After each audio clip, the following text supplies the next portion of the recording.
एक नेपाली नागरिक सहित 26 जनाको ज्यान लिने गरी पहलगाम काश्मीरमा भएको आतंकवादी हमलाप्रति राष्ट्रिय स्वतन्त्र पार्टी कड़ा निन्दा व्यक्त गर्दछ।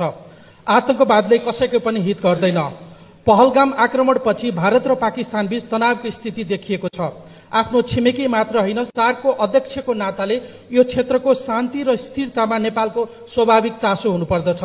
परराष्ट्र मन्त्रालयले ढिलै गरेर भए पनि हिजो साँझ वक्तव्य मार्फत सार्वजनिक गरेको आतंकवादका विरुद्धको अडानको स्वागत गर्दै भारत पाकिस्तान बीच युद्धको स्थिति बन्न गएमा नेपाललाई पर्न सक्ने सुरक्षा, आर्थिक र आपूर्ति श्रृङ्खलाको असरका साथै पश्चिम भारत र पाकिस्तानमा रहेका नेपालीहरूमाथि पर्न सक्ने प्रभावसम्मको आकलन गरी योजना निर्माणको माग गर्दछु। साथै पाकिस्तानमा अध्ययनरत 80 जना विद्यार्थीहरूले उद्धारको अनुरोध गर्नुभएको छ। तुरन्त उद्धार र सुरक्षाको पहल होस्।